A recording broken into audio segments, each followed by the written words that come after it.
Hi, I'm David Robbins, the Technical Account Manager for Wakanda, the data-driven JavaScript stack for building business applications. And I've joined you today to talk about jQuery UI. So you may ask, why are you talking about jQuery UI when you work for Wakanda? It is because Wakanda loads jQuery UI as one of its support libraries. And I wanted to talk to all you developers out there. Don't forget that jQuery UI, along with some other libraries, are available for you to use. And I've set up an example today to show you how I set up jQuery autocomplete. And it's very simple and easy to do. So let's go into Wakanda Studio. So I've set up a simple model here. I have company, person, and I have set up a state data class. And I've set up a simple page here where I have a form and I want to do some autocomplete. So let's go take a look in Chrome at this application.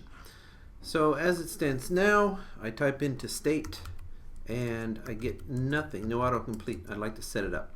So let's go back to Wakanda and see how easy that is.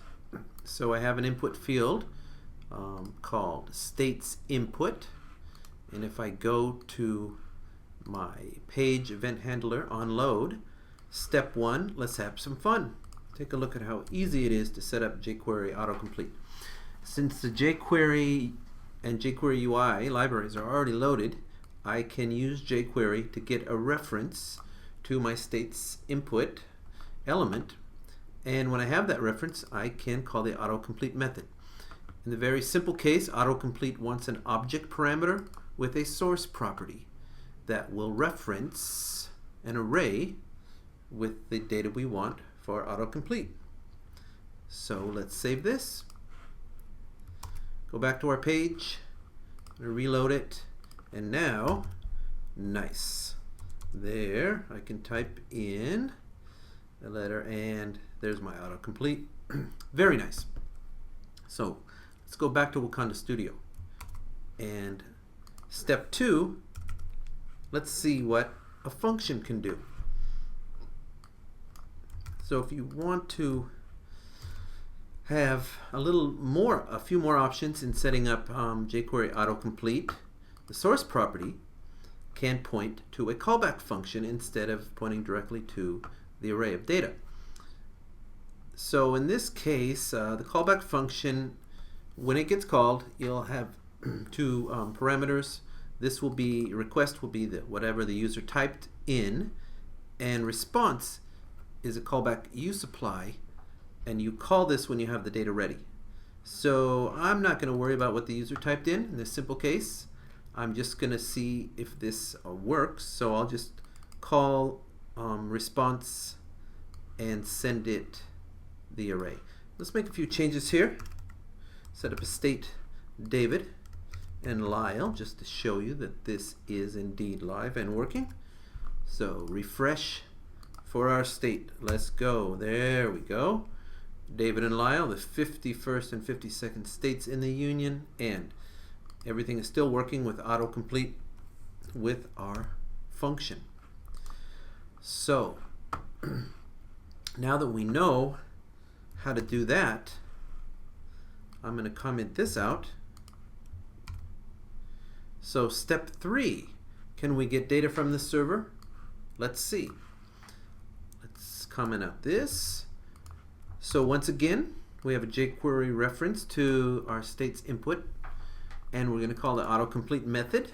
Our source property is going to point to our callback function.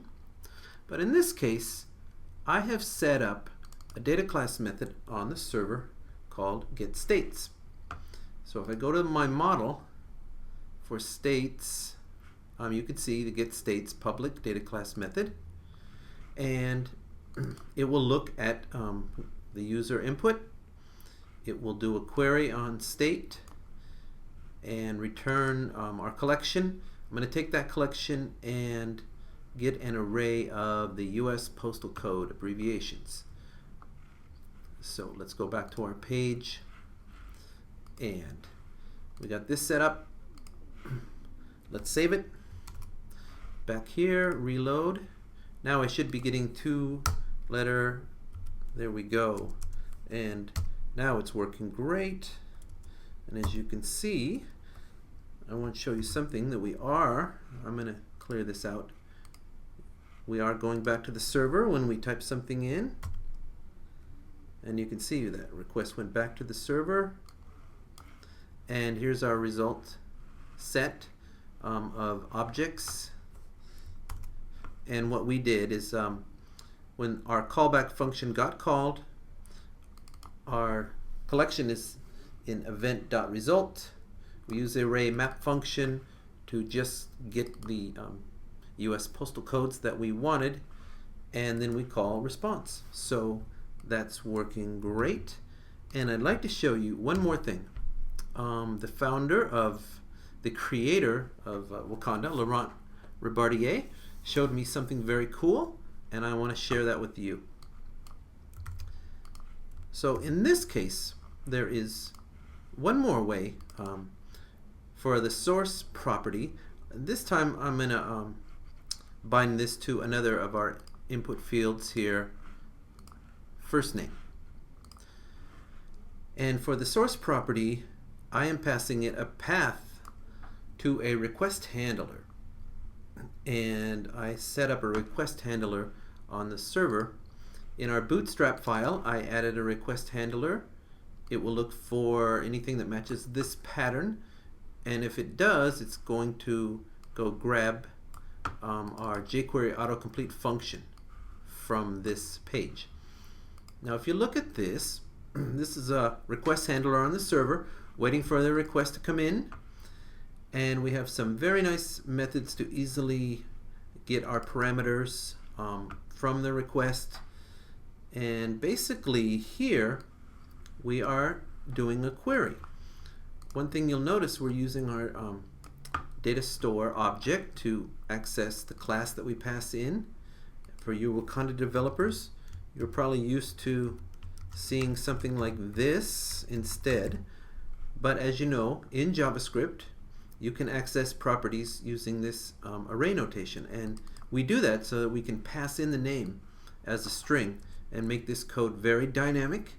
And you're going to see that this code is waiting for the class name and the attribute to be passed in, do the query, convert it to an array.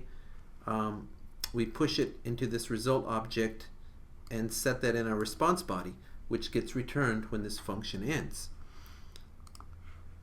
So right here, this is a very generic code, and I'm going to show you in a minute how this is adaptable to any data class or attribute. But let's go try it. So we're going to reload first name. There we go. And it's working great. If we type in last name, nothing.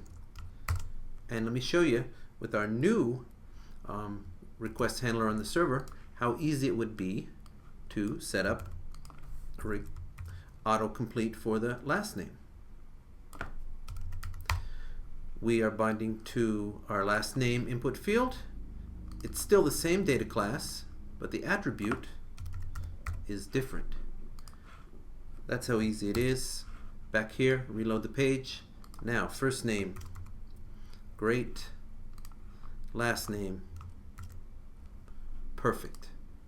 So, that's my example for you. This Wakanda project is available on my GitHub account. And if you go to repositories, don't forget jQuery UI. Thanks for listening. I'm David Robbins. I'll see you next time.